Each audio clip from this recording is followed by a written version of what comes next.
Greetings, programs. This is Wretch. Welcome back to Citizen Sleeper 2 Starward Vector.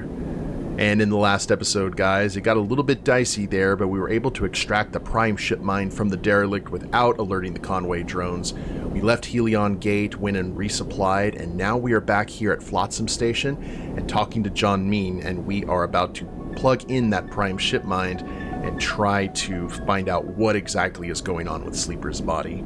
So let's see what happens here.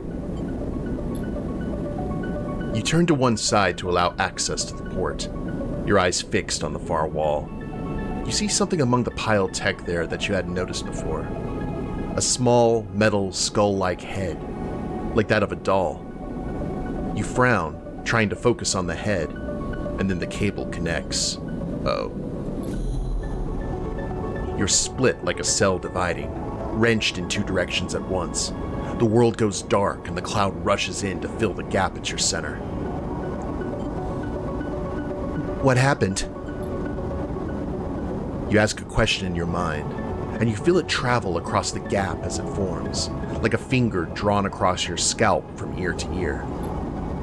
But not scalp. You have no scalp, no head. You're stretched out like the skin of a drum, looped like the string of a noose. The smallest vibration echoes across yourself like a ripple across a puddle. And then you feel it, a strong pulse, like a heartbeat, like thunder, like footsteps. A flickering. A trembling. A thought coming into being. The thought flickers in front of you, and you recognize that it's not your own. Ooh, assist a burial, assist offer help, assist a sickness. Knowing what we know of Sleeper so far, let's go ahead and go with assist, offer help, disintegrate. The thought answers. You fold up in blankness. Then a moment after, you unfold like waking.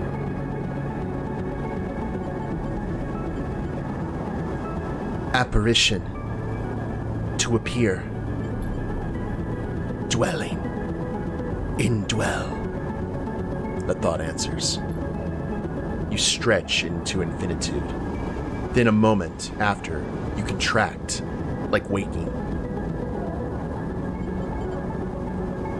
Inspire. To grow inside. Substitute. Substrate. The thought answers. Then it approaches. Then it enters. Then it is yours. You split. Then, the moment after, you reform like waking. And in the cracks that seal up. For a moment in those cracks, something glows.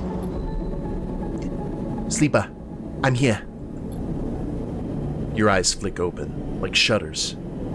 Junie's face is close, her eyes wide.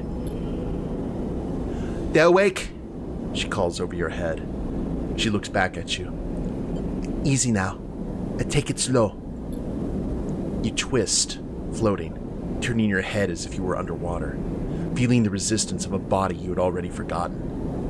How long has it been? You feel a weight you haven't felt in... You're okay, Sleeper. Tell us you are there. Junie leans in close. I'm okay. Junie smiles. They're okay, she calls to John Mean.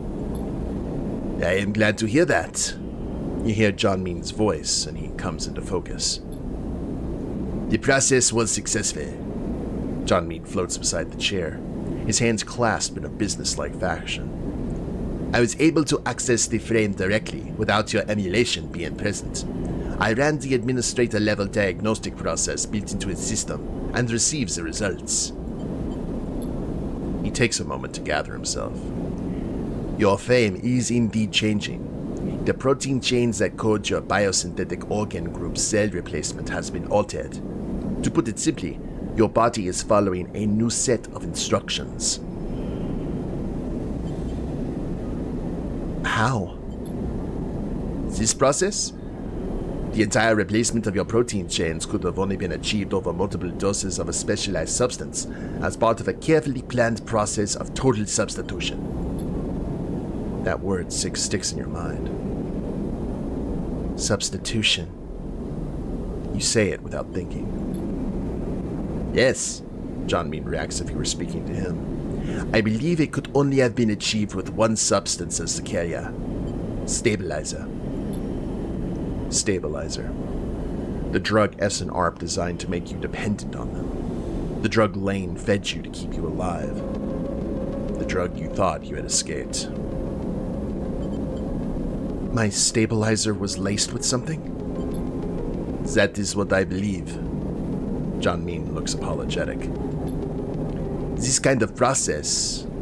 John Mean hesitates now, and you realize the bad news is yet to come. Performed over many, many doses, carefully planned and designed, I cannot think of a way it can be reversed. John Mean looks down. I can say that you are changing. I can tell you how it was achieved, but I can neither stop it nor tell you its ultimate end. I am sorry. I understand. I'm sorry, Sleeper. Junie struggles to find words. Perhaps we can find something else, or... She falters. Try again. You don't feel able to respond. You quietly push yourself away from the chair, your thoughts slow to cohere. You glide back to the door, and then out, into the flow of flotsam, the noise and activity passing by you like smoke. In the haze, you find that word again, substitute, and you begin to wonder what exactly it is that you're becoming. Seraphin once more finds you in your bunk. He gently prods you with questions, and you quickly relent. You explain what John Mean said, about your suspicions regarding Lane, and your confusion as to his motivation. You tell him you don't know what this will mean for you in the future. He listens, and when he's done listening, you both sit and wait for the moment to pass.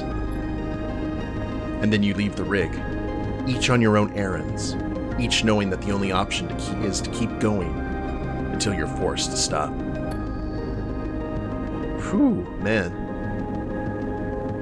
That is a lot to take in. Alright, guys. So, we have 6 points now that we completed that major drive. Let's go ahead and do this. I think we're going to go ahead and... We're going to have -1 stress on focus die. We'll do +1 to the affected die, so when we actually push, it's a really good thing. And that gives us 4 more left. Let's go ahead and... Man, what do we want to raise up? You know what? Oh, man, we could... Oh, no, that's 4 across the board, isn't it? We are going to be the most engineer-y who has ever engineered. There. That way we don't have to worry about that at all if we run into an engineering problem. We're going to be a specialist. And then maybe the next time we get a ton of points, we could go ahead and throw some into Endure so we actually do have that available if we don't have our buddy there with us. Okay. So, now, what do we go do? We can go to Wellspring to try and find Seraphin's sister. We can get the spores from Greenbelt, or meet Cadet in the scatter yards. So we've got 1 minor and 2 major here. Let's go ahead and go onto the map and see what exactly we want to do. So we'd have to head back to far... Well... Yeah, okay, we can go to Holmes Rock. and then to Wellspring. And that's to find Seraphin's sister. And was there anything else there? Just the ice fields? Okay. So if we go ahead and travel down, let's go ahead and use that because that's a little bit easier. The hollow. We've got the green belt to get some spores. And then where are the... Okay, the scatter yards are over here. So I'm wondering... We'd go there from Helion Gate. See, the hollow is still completely blocked off to us, and then we've got the scatter yards there. I don't know what would be the best way to go ahead with this. Because there we also have Holmes's Rock, and we're probably going to run into trouble there on the way to Wellspring. So let's do this. Let's go ahead and fly... We're actually a little bit low on fuel. We need to restock. See, the problem is, if we go to Helion Gate, we need to spend a lot of time gathering gas to make it to Greenbelt. So let's go ahead and travel. Well, no, not necessarily. Hold on. We need some money. We're going to go ahead and fill up our fuel. Because right now this is all about gas. And we can go ahead and minimize that. Where is our engineering team? Into it. Oh yeah, there wasn't anything engineering related here, was there? Yeah, that's right. It was all intuition based.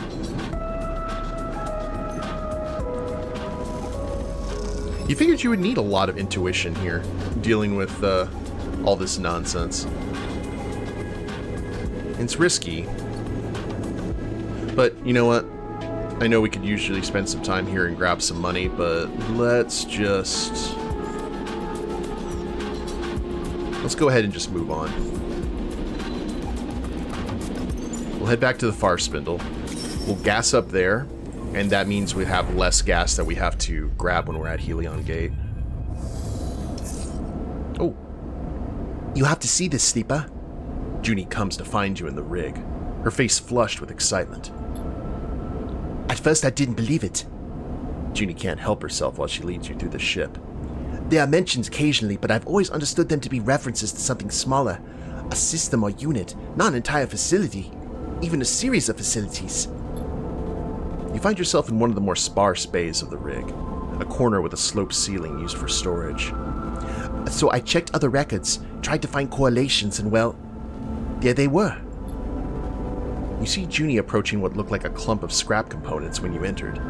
Now, looking closer, you see it's actually a section of the core you extracted from the Solheim derelict, the one Junie was so eager to acquire. She sees you looking curiously at what remains of the core. I've had to deconstruct it over time, pulling away the layers of security and corroded outer systems, but all the data has been scrapped and stored. I used data from the derelict near Helion Gate too. That was the key to cracking the cipher. She looks very pleased with herself. It's really quite something to confirm a rumor like this. I surprised myself.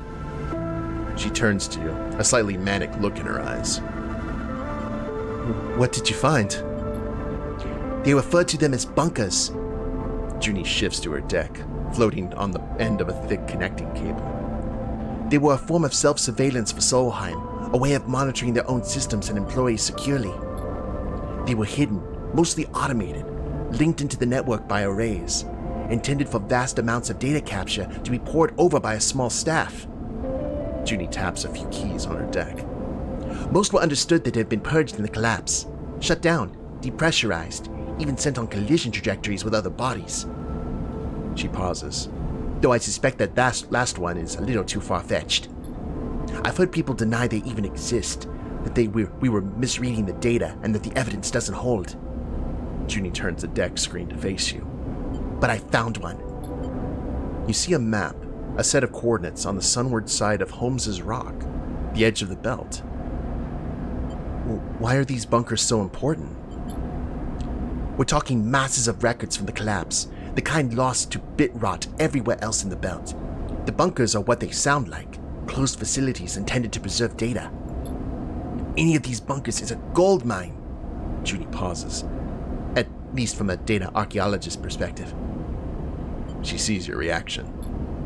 And, Junie adds, hoping to convince you, in truth, we don't know what else is in there.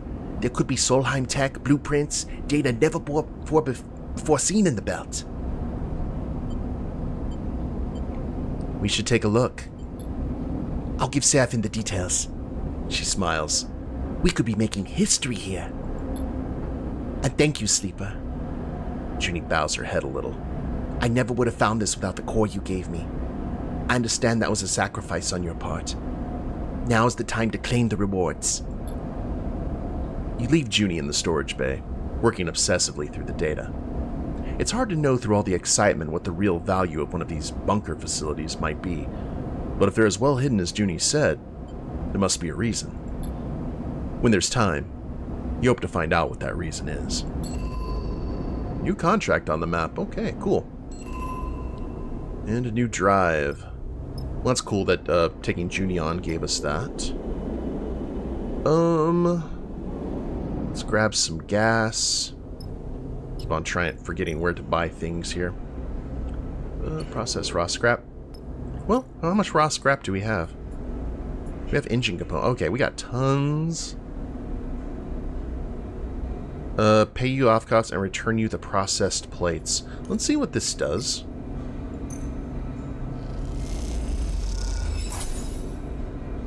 One processed scrap, which is... Ooh, cut and wrapped scrap plating, ready for the exchange. Well, that's kind of cool. Now, real quick, what do we need for... in case things go bad? Broken parts. Okay, not the raw scrap. Cool. Well, maybe someone will actually need that scrap, and we can see what happens. So let's go ahead and process all this while we're here.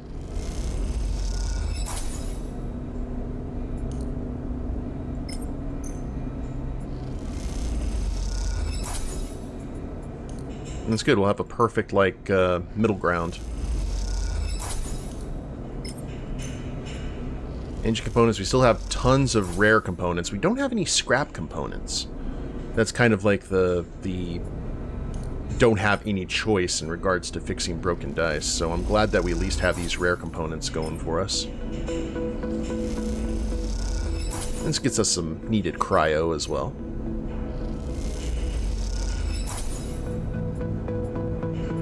Okay. Good, good, good. And Solheim data.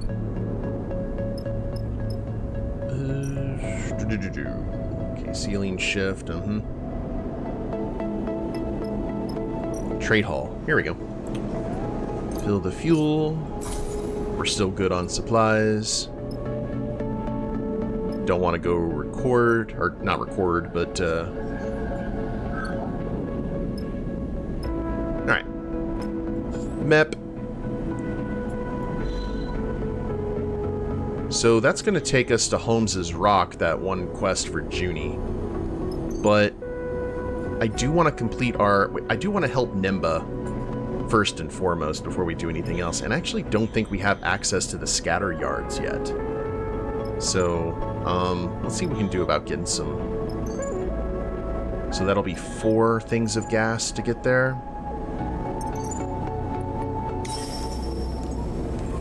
See if anyone else has. Nope. Okay, good.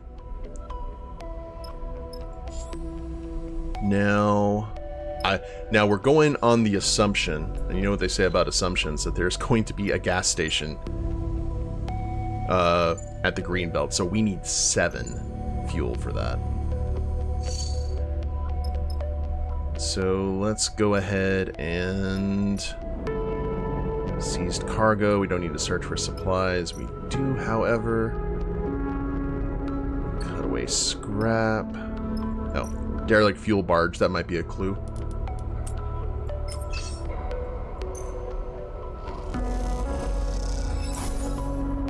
Did that get us the gas that we need? Yay. Let's see if we can get one more. Oh, 3 fuel. Alright. Top marks. Don't want to stay here longer than we absolutely have to. So let's see what's going on in the green belt, a seeded asteroid.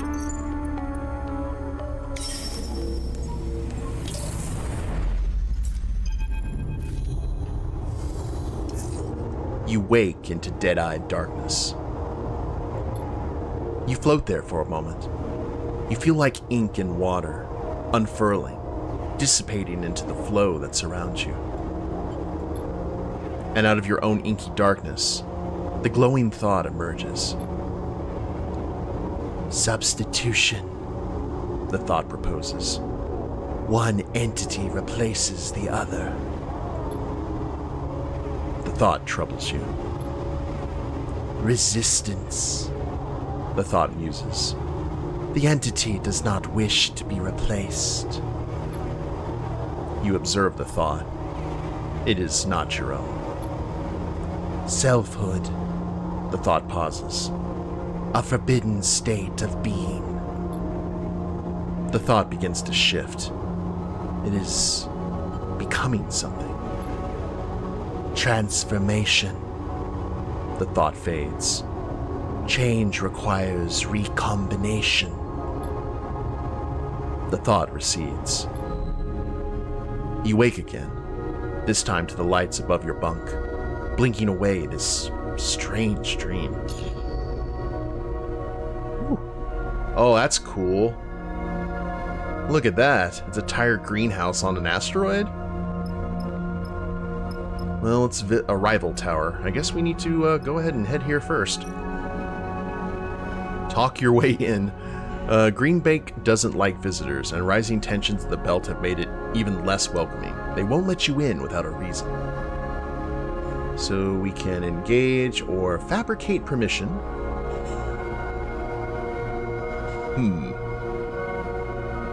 It'd be cool if we had some other stuff, but I think we're... retrieve spores. The depot workers aren't very happy about keeping the spores here for cycles. They won't release them till you pay a handling fee. And then... okay, we can buy fuel. I was wondering, I was like, are they going to actually let us, like, leave?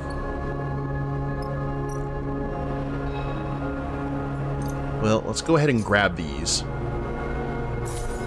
Hey, you reluctantly hand over the chits, and the workers bring you 4 crates, none of which look in great condition. Well, that's a shame. I'm kind of curious what's going on here. You don't have permission to get inside Greenbelt, but that won't stop you putting together a fake pass or document asking that you are let in. Greenbelt access, okay. I know this is risky, but let's see if we can pull this off in one.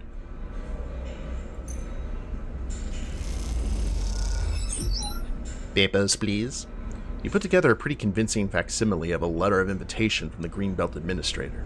Just needs a few more details. Big bucks, Noemis? Yay. The security reluctantly wave you through. You have access to Greenbelt now. Greenbelt buzzes with focused activity. The passage is full at shift change, then empty once the work begins. It's a place that runs on its own schedule, but comfortably so, that comfort brought by being one of the largest food producers in the belt. There's always work in these fields, protected by a thick skin of transparent layers, and you can see why the humble life it offers has captured more than a few of the belt's iterant workers. Sleeper? The voice, soft but forceful, takes you by surprise. As you turn, you're met with a delicate face wearing a confused expression. Apologies, I mistook you for someone else. She covers her embarrassment with a smile. I'm Aki. What brings you to Greenbelt, friend? Was she from the first game? It seems familiar. Oh, was she, she was on that refugee ship, I think. In the DLC. Possibly, I could be completely off there, but that's cool. Looking for work.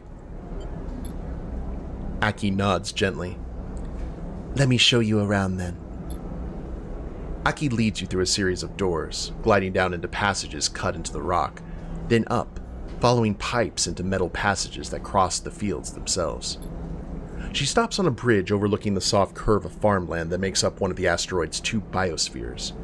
Below, leaves flap in 0G, waves spreading out across a sea of green. The varieties we farm here are specially selected and customized for microgravity. She puts her hands on the railing at the edge of the bridge. We feed them from beneath, irrigating and nourishing them through the very medium they grow within. The light of Helion helps us with this, of course. Aki squints through the transparent roof at the distant, pale sun. Where are these plants from? Solheim left us many things, including a few seed vaults filled with their own engineered microgravity crops. She turns to face you. Then there are stacks found across the belt, self-contained micro-farms. We've been able to propagate crops from them in some cases. But how about you? Aki's sharp eyes take in your expression. Could you contribute to such a place? A green and growing strip in the gray belt? I would like to. Aki smiles. Feel free to take a shift below, anytime you wish. I will tell the others to expect you. The plants, they have a kind of peace, an eternal quality that makes them seem less fragile than they are. This place, like any other in the belt, has its pressures. It is for me to navigate them. She looks away, frowning at something in the distance. I must attend to those pressures. Excuse me. I'm glad our paths crossed. She bows a shallow bow. I hope they do again. And with that, Aki leaves you to look over the sea of gently waving green, an impossibly beautiful, impossibly fragile glass case of growing things. Well, that's cool. I was wondering if we were going to run into anyone from the first game, and I think that is from the first game, especially due to the fact that she thought that you were another sleeper. Greenfields. Among the green. Greenbelt is a close-knit community. You'll have to prove your reliability before Aki will open up. Okay. And we don't have any... And the wheat sheaf. Buy a meal. Found food on Greenbelt is plentiful and fresh, which means most of its workers prefer to eat it raw than get the most from its flavor. That's fair. Okay, so we've got access here. We could always come back, right? So let's go ahead and spend 3 turns seeing if we can get some access here to the green fields, and then we can actually head and drop off this supply. I'm thinking that might be the best option. So let's go ahead and end the cycle. Unless something else pops up. Nope, we're good. Oh, we got glitch. Uh-oh. Well, that's unfortunate. Oh, we got engineer. Let's go. The farms are as much machines as plant, and those machines need the same careful tending. I probably should have used my other dice then. Whoops.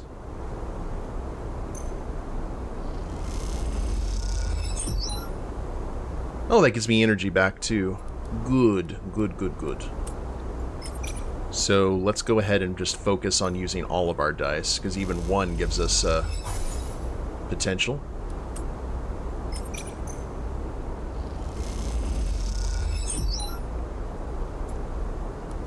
Careful changes to the hydroponics, the shift goes quickly, and food is soon served. Well, if that's the case, let's go ahead and use our glitched dice.